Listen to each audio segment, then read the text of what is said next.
नमस्कार। क्या आपके अस्पताल में कोई बेड खाली है? क्या मिल सकता है? बिल्कुल मिल सकता है। जैसे ही कोई बेड खाली होगा, आपको वो खाली कब होगा? जब उस पेशेंट की मौत हो जाए। तो क्या बाहर बैठ के ये मनाएं कि अंदर जो बेड पे बैठा है उसकी मौत हो जाए? जी नहीं। आप ये भी मना सकते हैं कि वो स्वस्थ हो जाए।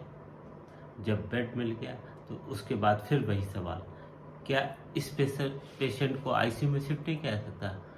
आईसीयू में भी कोई बेड खाली नहीं। वहाँ मनाइए कि कोई किसी की मौत हो जाए तो आपके पेशेंट को आईसीयू में शिफ्ट कर दें। वो कब शिफ्ट होगा या खाली कब होगा? कि जब किसी की मौत होगी। तो क्या हम ये मनाएं कि आईसीयू में किसी पेशेंट की मौत हो जाए तब हमारे पेशेंट को आईसीयू में जगह मिल जाए? इसके अलावा हम कर भी कह सकते हैं, ये दिल्ली के सरकार के अस्पताल के पेशेंट और उसके परिजनों को लेकर अस्पताल वालों से संवाद मात्र है। यानी कि दूसरे की मौत या खुद की ज़िंदगी, या दूसरे की ज़िंदगी खुद की मौत। जिस नज़रिए के देखना हो देख सकते हैं। आपको बेड आपको तभी मिलेगा जब अंदर के पेशेंट की मौत होगी या फिर खाली होगा। स्थितियाँ बताती हैं कि ठीक होने वालों की संख्या मौत होने वाले की संख्या से कम है। हर किसी को बेड तो चाहिए, और बेड मिल जाए तो आईसीयू चाहिए। इन परिस्थितियों में जब दिल्ली के भीतर ये स्थिति है तो दिल्ली के अलग अलग हिस्सों में क्या स्थिति, ये कल्पना के परे है। और शायद इसीलिए आज का सबसे बड़ा सवाल यही उठ रहा है कि क्या वाकई में इस देश को देखने का नज़रिया सत्ता के पास बचा नहीं है, या इस देश के भीतर में किसी भी तरीके से कोई प्लानिंग हो, इसकी कोई सोच नहीं बची है। और सबसे बड़ी वजह यह है कि इस देश को देखा जाए तो कैसे देखा जाए? समूचे देश को एक नज़र से देखा जाए, और राजनीति इसकी इजाज़त देती नहीं है। राजनीति ने तो जातियों में बांटा है, धर्म में बांटा है, वोट बैंक के लिए सब चीज़ों में बांटा है। अलग अलग परिस्थितियों जब मौत हर किसी को अपने भीतर समेटने को आमदा है तो फिर आप क्या करें? हमें लगता है इस देश को देखने का नज़रिया क्या होना चाहिए, और ख़ास तौर पर तब जब देश के सुप्रीम कोर्ट भी बीते 7 दिनों में जितनी बार सुनवाई की है उसमें इसी बात का जिक्र किया है, जो आदेश देते हैं तो गए कुछ नहीं निकलेगा, सबको साथ मिलकर काम करना है। इसी हाई कोर्ट ने जब कंटेम्प्ट ऑफ कोर्ट का जिक्र किया, सुप्रीम कोर्ट ने इसके रोक लगा दी, इसे कहते हुए कि अगर अधिकारियों के खिलाफ कार्रवाई की जाएगी तो काम कौन करेगा। और अब भी देखिए, जो सेंट्रल विस्टा प्रोजेक्ट चल रहा है बीचों बीच दिल्ली का, जहां खुदाई हो रही है, राजपथ खुदा पड़ा है, वो जो तस्वीरें निकल के आ रही हैं उसमें सुप्रीम कोर्ट ने कहा हम इस मामले में सुनवाई नहीं कर सकते। जबकि सवाल ये है कि सेंट्रल विस्टा प्रोजेक्ट इसीलिए रोकना चाहना चाहिए कि जो भी कंस्ट्रक्शन होता है उससे कहीं ना कहीं किसी न किसी रूप में धूल गर्द उड़ती ही है, और आने जाने वाले लोगों के फेफड़ों में वो धूल जाती ही जाती है। और ऐसे मौके पर जब इस देश में राजधानी में सांस लेना भारी पड़ रहा है, उस पर रोक तो तुरंत लग जानी चाहिए, यूं ही लग जानी चाहिए थी। सामान्य ज्ञान की सोच है, लेकिन नहीं, सब कुछ चल रहा है। सुप्रीम कोर्ट के दायरे में आकर चीज़ें बदलती क्यों? सत्ता के चश्मे से देखिए रायसीना हिल को, और नॉर्थ और साउथ ब्लॉक के भीतर बैठे हुए बड़े बड़े बाबुओं को देखिए, तब समझ में आएगा कि देखने का देश का नज़रिया है वो कहाँ गायब हो गया है। दुनिया भर से आई हुई मदद राज्यों तक पहुँच क्यों नहीं पा रही है? हर कोई मदद करने के लिए पूरे तरीके से तैयार है, लेकिन वो मदद अभी तक क्यों नहीं स्टेट तक पहुंच पाई? हर कोई जान रहा है कि वायरस ना गरीब देखता है, ना रईस देखता है, ना शहर देखता है, ना जाति देखता है, ना धर्म देखता है। आज एक ऐसा मुद्दा है, इस देश को नज़रिए का बदलना बहुत ज़रूरी है। ऐसी कौन सी प्लानिंग बनानी जाए जिसके तहत सुप्रीम कोर्ट ने अभी तक अपनी आंखें मूंदी हुई हैं, कोई प्लान बना नहीं पा रहा है। सरकार भी कोई प्लान बना नहीं पा रही, राज्य सरकारों ने अपने तौर पर कोई प्लान बनाया नहीं है। जबकि सच ये है कि इस देश के भीतर में 2 ही ऐसे सिस्टम हैं जो गांव के अंदरूनी हिस्से तक जाते हैं, जिससे एक देश का पीडीएस सिस्टम है, राशन की दुकानों का सिस्टम, दूसरा बैंकिंग सर्विस का सिस्टम है जो बैंकों की ब्रांचेज के जरिए समूचे देश में बिछा हुआ है। और इस देश के भीतर में जो नौकरशाही है, जितनी बड़ी तादाद में केंद्र और राज्य सरकार के सरकारी कर्मचारी जुड़े हुए हैं उन्हें भी लगा दिया जाए तो इस देश में तकरीबन 12.5 लाख कर्मचारी उन्हें भी लगा दिया जाए, एक सिस्टम बना सकते हैं। आइए हम इस सिस्टम पर बात करते हैं। इस देश के एक ऐसे प्लानिंग की ज़रूरत है जहां पर अब देश को नज़रिया बिल्कुल साफ दिखाई देने पर, यानी कि 2 ही जगहों पर एक वैक्सीन हर तक पहुंचाना है, दूसरा ऑक्सीजन की संकट जो कमी है वो किसी को ऑक्सीजन की कमी से मरने नहीं देना है। और दोनों परिस्थितियों में इस देश में लागू कराने में क्यों दिक्कत आ रही है, हमें लगता है आखिर में सोचिएगा, पहले समझ लीजिए कि स्थिति देश के भीतर क्या है। आज भी स्विट्जरलैंड से 600 ऑक्सीजन कंसनट्रेटर आए हैं, 50 वेंटिलेटर आए हैं, नीदरलैंड से आए हैं 440 वेंटिलेटर, 100 ऑक्सीजन कंसनट्रेटर आए हैं। बैंकॉक से एयरफोर्स का जहाज आज ही 4 क्रायोजेनिक कंटेनर लेके आया है। और बाहर से जो आया हुआ माल है उसकी तादाद करीब 6000 ऑक्सीजन कंसनट्रेटर और लगभग 3500 ऑक्सीजन सिलेंडर और 9,28,000 मास्क आए हैं और 1,36,000 से ज़्यादा रेमडेसिविर भी आई है। इस बीच में आरबीआई ने भी कहा है 50,000 करोड़ लिक्विडिटी विंडो है वो हर हेल्थ सेक्टर के लिए खोल रहे हैं। इस बीच में जो स्विस बैंक है उसने करीब $1.5 मिलियन का मदद का ऐलान किया है। सिटी ग्रुप ने भी करीब 200 करोड़ देने की बात कही है। जो वेदांता ग्रुप है गुड़गांव में 100 बेड का हॉस्पिटल बनाने की किया है। इंडिगो विमान लगातार विदेशों से जो राहत सामग्री है उसको ला रहा है, थाईलैंड से, चाइना से, कतर से, हांगकांग से, सिंगापुर से वो लेकर आ गया है। कुल मिलाकर इस देश के भीतर में बाहर से और राज्यों के भीतर पहुंचाने की जो एयरलिफ्टिंग है इंडिगो के जरिए वो करीब 4142 ऑक्सीजन कंसनट्रेटर है। ऑक्सीजन के जी इसलिए कर रहे हैं, इनको जोड़ते चले जाएंगे तो जो देश में भीतर जो कमी है एक सिस्टम से ठीक हो जाए और तेज़ी से हो जाए तो सब कुछ देश के अनुकूल हो जाए। लेकिन हमारे पास कोई प्लानिंग नहीं, देश को देखने का नज़रिया नहीं है।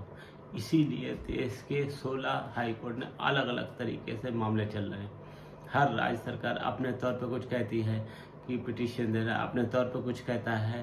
केरल हाई कोर्ट ने के पास पिटीशन पहुंची कि दरअसल आरटीपीसीआर का जो टेस्ट प्राइस है वो स्टेट चाहती है, वहाँ की सरकार चाहती है कि 1,700 रुपये कॉस्टली है। इस सर्वे कराया है 500 रुपये से ज़्यादा ये होना चाहिए। इसके खिलाफ भी हाई कोर्ट में याचिका, हाई कोर्ट ने कहा हम रोक नहीं लगा सकते।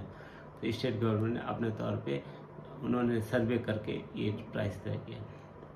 आरटीपीसीआर का रेट क्या हो ये भी देश को पता नहीं, अलग अलग जगह में अलग रेट है। सेम डे में रिपोर्ट आ जाती थी, आज 3 दिन में आती है।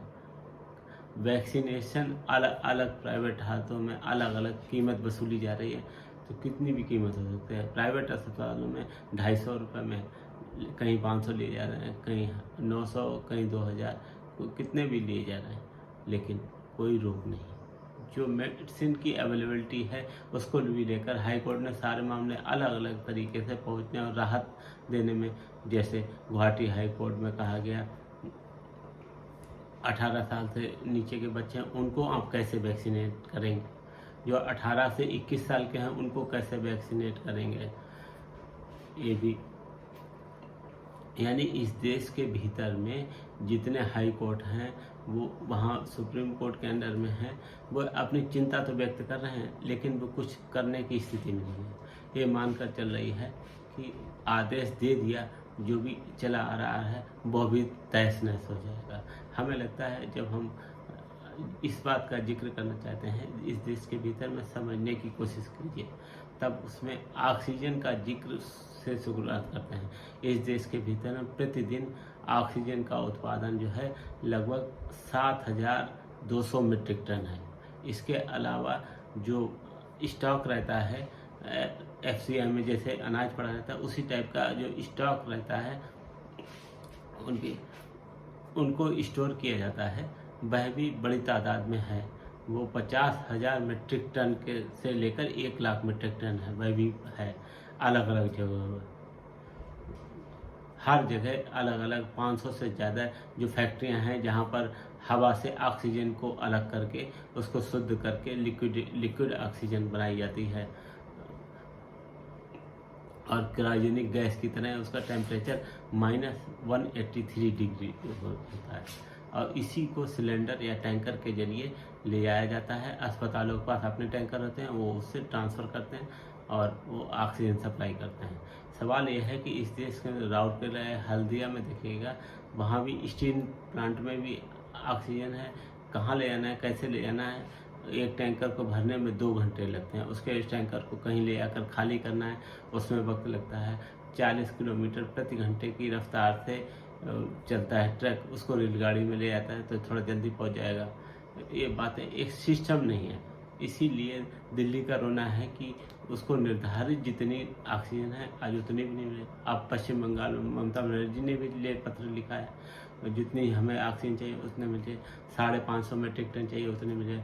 पश्चिम बंगाल में होता है, वह भी कहीं कहीं भेज दिया जा रहा है, और बाकी तकरीबन 350 मीट्रिक टन ही होता है। तो हर राज्य के सामने ये संकट आ रहा है। ये सब आप जोड़ना शुरू करेंगे तो ऑक्सीजन की उपलब्धता जो है इस सिस्टमेटिक तरीके से मरीजों के को जितनी ज़रूरत है उतना अगर एवरेज निकालना चाहें तो एक बात तो क्लियर है, ऑक्सीजन डिस्ट्रीब्यूशन में तुरंत परिस्थितियां अनुकूल हो जाएंगी। उसके समानांतर में वैक्सीन का भी जिक्र बार बार हो रहा है। समूचे देश को वैक्सीन कैसे लगाएं।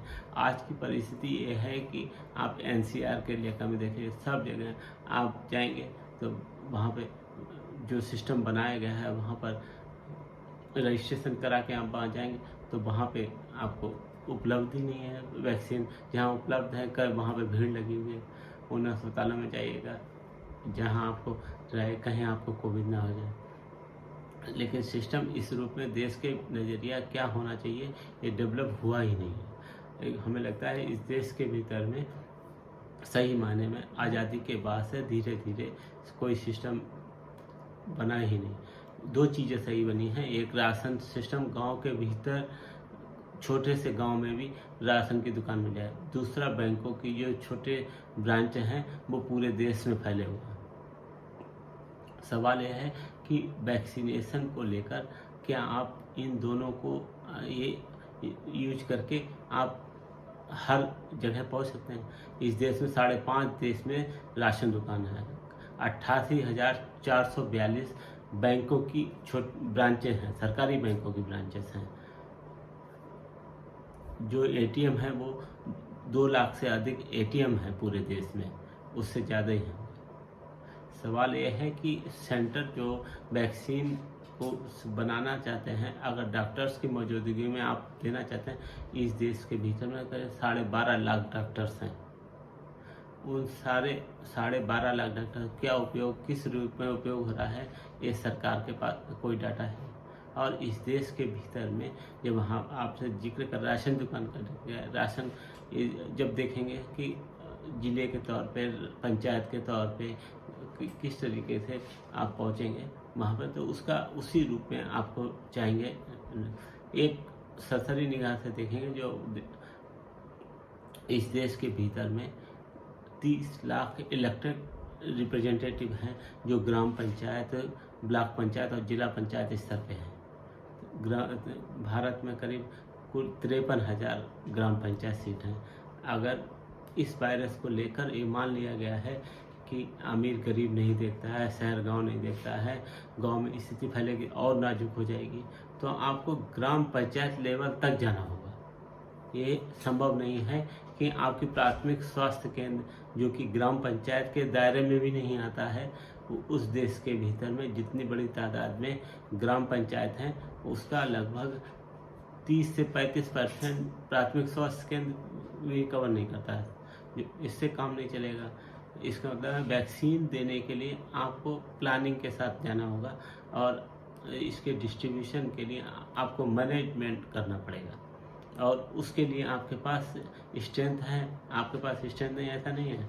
आज की तारीख में इस देश के भीतर में अगर राज्य और केंद्र के दोनों को मिला लिया जाए तो तकरीबन 2 करोड़ 15 लाख सरकारी कर्मचारी हैं जो ऑलरेडी काम करते हैं। आज अभी क्या कर रहे हैं? कुछ नहीं कर पाए। स्कूल बंद हैं, कॉलेज बंद है, यूनिवर्सिटी बंद है, ऑफिसेस बंद हैं, हर चीज़ बंद है। तो सरकारी कर्मचारियों को इसके जो जो मंत्रियों को, सबको, सरकारी कर्मचारियों को टैक्स पेयर के पैसे मिलते हैं, सैलरी मिलते हैं। आज उनको अपना असल में उनको उसी का नमक अदा करने का टाइम आ गया। आपात स्थिति परिस्थिति में इनका सदुपयोग करके पूरे देश में हम ये कोशिश कर सकते हैं कि ये 2 चीज़ें वैक्सीनेशन और पीडीएस सिस्टम के थ्रू कर सकते हैं। सेंट्रल गवर्नमेंट के पास जो सिविलियन एम्प्लॉय है 33-35 लाख है, ये सोचिए 33 लाख के करीब हैं। इतने लोगों का टैक्स पेयर के पैसे से पेमेंट होता है। एम्प्लॉयज हैं, इनके 2 लाख से ज़्यादा करोड़ का तो उनका पेमेंट होता होगा। इतने बड़े तादाद में जब स्ट्रेंथ है 12 लाख के करीब सरकार, राज्य और केंद्रों में के कर्मचारी हैं, 2.25 करोड़ के करीब कर्मचारी हैं। सेंट्रल पुलिस फोर्सेस को नहीं जोड़ रहे हैं, उन जिनकी तादाद करीब 9 लाख के करीब है सेंट्रल पुलिस फोर्सेस। अगर आर्म फोर्सेस को जोड़ेंगे उनकी उपस्थिति करीब 12 लाख के करीब है। वैज्ञानिक कह रहे हैं कलेक्टिव वे में इस वैक्सीनेशन को मरने की परिस्थिति है, उसको निकालने के लिए ऑक्सीजन की ज़रूरत है।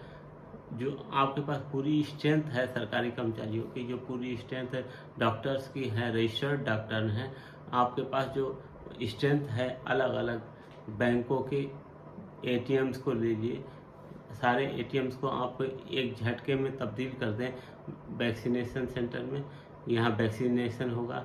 या फिर आप ऐसी सुविधा के साथ जाइए तो आप ब्रांचेस ले लीजिए और आप ग्रामीण स्तर पे जाना है तो राशन दुकानों को ले लीजिए। राशन दुकान इस देश में 5.5 लाख हैं, जो कि ग्राम पंचायतों को भी गांव-गांव के भीतर राशन की दुकान। आपको कोई तो एक सिस्टम बनाना होगा ताकि आप ये कहते हैं रजिस्ट्रेशन कराइए, तो रजिस्ट्रेशन कराने की स्थिति में शहर के लोग आएंगे, उसमें पढ़े लोग लिखे लोग आएंगे, वो भी जिनके हाथ में स्मार्टफोन होगा, क्योंकि लॉकडाउन की परिस्थिति है, आवाजाही कहीं हो नहीं रही है और कहीं पे बैठकर आप लैपटॉप पर रजिस्ट्रेशन या कुछ नहीं कर सकते हैं। और ये भी जरूरी नहीं कि जो हर मोबाइल चलाने वाले के पास इंटरनेट वाला फ़ोन हो। तो आपको ऐसा खुद स्टेट को ये इनिशिएटिव लेना होगा, किन रास्तों से चल के प्लानिंग करें कि चीज़ों को डेवलप करें कि जिसके ज़रिए इस देश में हर सेंटर तक जाकर भारत के हर शहर के गांव के सब लोग जाते हैं। बैंक मिडिल क्लास और अपर क्लास सबको कवर करता है। जनधन योजना में आपने देखा ग्रामीण लोग भी जा रहे हैं, गरीब भी जा रहे हैं, अमीर भी जा रहे हैं, सबका खाता खुला था। 88,000 बैंक की ब्रांचेस हैं। उसके बाद भी ऐसे इलाके हैं जहां पर उड़ीसा के बहुत से, उड़ीसा, तेलंगाना, आंध्र प्रदेश का दूर दराज के इलाके हैं जो ग्रामीण, चाहे जो देश के शहरों से कटा हुआ है, वहाँ पर जहाँ पर टेक्नोलॉजी नहीं पहुँची हुई है, जहाँ परेशानी है, वहाँ पर राशन दुकान तो मिल जाएगी। आप राशन दुकान के थ्रू कर सकते हैं। लोग जाते हैं राशन लेने के लिए, 5 किलो 2 महीने आप फ्री दे रहे हैं, 5 किलो प्रति व्यक्ति दे रहे हैं। हर व्यक्ति राशन लेने जाएगा, वहाँ पर उसका वैक्सीनेशन हो जाए, जरूरी कर दिया जाए और आपका वैक्सीनेट कर दिया गया और राशन कार्ड में उसमें उपस्थिति दर्ज कर दी जाए। आपकी इंफ्रास्ट्रक्चर की मौजूदगी को आपको यूज करना है, सिक्योराइज करना है, सेंट्रलाइज करना है, क्योंकि इस देश के भीतर में आपके यहाँ सब कुछ ठप पड़ा हुआ है, कोई काम नहीं हो पा रहा है। जैसे ही डॉक्टर्स का हम जिक्र करते हैं, इस देश में रजिस्टर्ड डॉक्टर एसोसिएशन है, उनकी संख्या 12,75,786। इतने बड़ी तादाद में डॉक्टर्स की मौजूदगी है लेकिन दूसरा सच ये है कि इस कोविड महामारी से फर्स्ट राउंड में तकरीबन 196 डॉक्टरों की मौत हो गई। ऐसे 50 से उम्र ज़्यादा थी, बाकी 50 है। ये इंडियन मेडिकल एसोसिएशन की रिपोर्ट है। 3.5 लाख सदस्य IMA से जुड़े हुए हैं। दूसरी वेव में कितने डॉक्टरों की मौत हुई है, इसका अभी आंकड़ा नहीं आया। क्या हम अपने डॉक्टर्स को और अपने बेहतरीन साइंटिस्ट दिमाग को भी बचा पा रहे हैं कि नहीं? हमारे ध्यान में एक लाइन से नज़र डालेंगे तो मौतों की संख्या बढ़ती चली जा रही है। तो इसका मतलब है सिस्टम हमारा ना सिर्फ कोलैप्स हो रहा है, बल्कि मिसमैनेजमेंट और नॉन प्लानिंग की एक ऐसी परिस्थिति है जिसमें हमारे पास हमारे पार्लियामेंट्री को हेड बना दिया जाए कि आप अपने कॉन्स्टिट्यूंसी में ग्राम पंचायत के स्तर पर वैक्सीनेशन की व्यवस्था इस रूप में करें कि चुने हुए नुमाइंदे हैं उनके साथ मिलकर आप DM, BDO, ग्राम पंचायत के सदस्य उनके साथ मिलके जो टोटल एक चेन बन जाएगी जिसके थ्रू आप वैक्सीनेशन कर सकते हैं। यानी कि 135 करोड़ के देश में बचाने के लिए एक सिस्टम को बनाने की ज़रूरत है जहाँ से ऊपर से लेकर नीचे तक मैनेजमेंट काम करे। एक बैठक हो या नेताओं की बैठक हो, इससे काम नहीं चलने वाला है।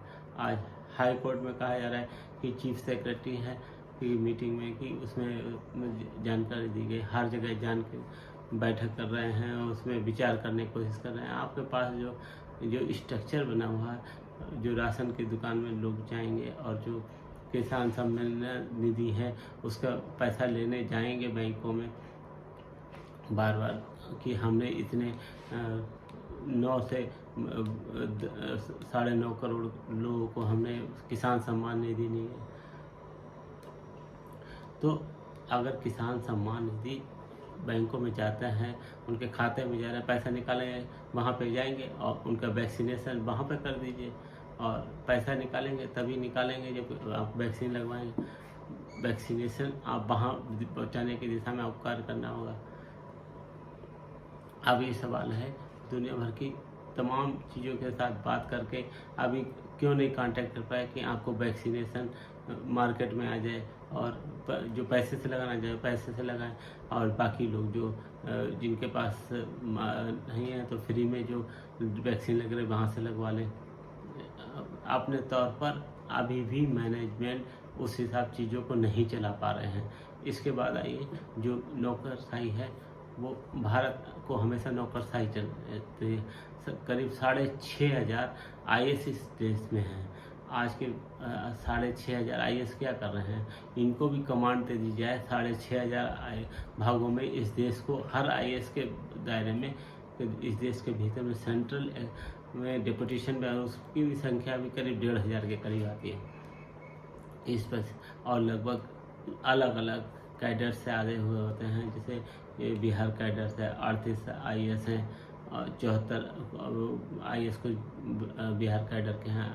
इसी तरीके से गुजरात के 17 हैं, तमिलनाडु के 22 हैं, उत्तर प्रदेश के 54, अलग अलग राज्यों से डिपुटेशन पे सेंट्रल गवर्नमेंट में आते हैं।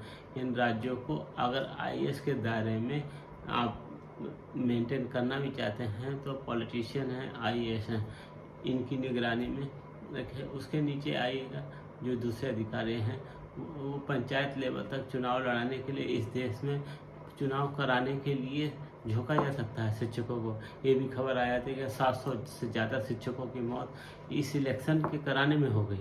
इलेक्शन कमीशन अपने तौर पर नियुक्ति कर देता है कि 700 से ज़्यादा 900 कंपनियां हर 40 सीटों पर पश्चिम बंगाल में चुनाव करा रही थी और सारी चीज़ों को लेकर डिस्ट्रीब्यूशन और सॉल्यूशन को लेके कोई प्लान नहीं बनाने का ज़रूरत है और नीति आयोग का कोई काम नहीं है। ये सारे सवाल इसलिए ज़रूरी हैं क्योंकि देश के एक लिहाज से देश के सामने एक ऐसी अंधेरी अवस्था में आ गया है जहाँ पे लगता है कि सारी दुनिया के सामने हाथ फैलाया हुआ खड़ा है, हमें कोई दे दीजिए, और उसको आने के बाद डिस्ट्रीब्यूट भी नहीं कर पा रहे। दुनिया के सामने भारत की परिस्थिति है ये जिसमें एडमिन कोई आधार किसी तरीके से कोशिश ही नहीं की देखने का। एक ऐसा कहा जा सकता है। और जो पहली बात से शुरू की थी, ये वाकई संवाद का वो हिस्सा है जिसमें कहा जाता है कि आपको बेड तभी मिलेगा जब पेशेंट मर जाएगा। उसके बाद जो कहता है कि आईसीयू में शिफ्ट कर दिया जाए, तो आईसीयू के भीतर मेडिकल नॉर्म्स अलग हो जाते हैं। वहाँ पे ऑक्सीजन और हर इंजेक्शन और सब चीज़ें आपको, कोई ऑक्सीजन वगैरह की सप्लाई लगातार होगी, लेकिन वहाँ पे सामान्य बेड के ऐसे सामान्य बेड की वहाँ पर स्थिति, वहाँ भी यही कहा जाएगा कि अंदर व्यक्ति मर जाएगा तभी आपको मिलेगा। नॉर्थ और साउथ ब्लॉक को देखते हुए आती है रायसीना हिल पर नजर डालिए। राजपथ पर इस सेंट्रल विस्टा के तहत रायसीना हिल्स, उसके भीतर में शमशान भूमि की तर्ज पर एक तरफ नॉर्थ ब्लॉक है, एक शमशान, उसी में देश के प्रधानमंत्री का कार्यालय भी है साउथ ब्लॉक में। ठीक सामने राष्ट्रपति भवन है। जिम्मेदारियों का एहसास हो जाता तो अच्छा होता, लेकिन रायसीना हिल्स के शमशान है। बहुत बहुत शुक्रिया।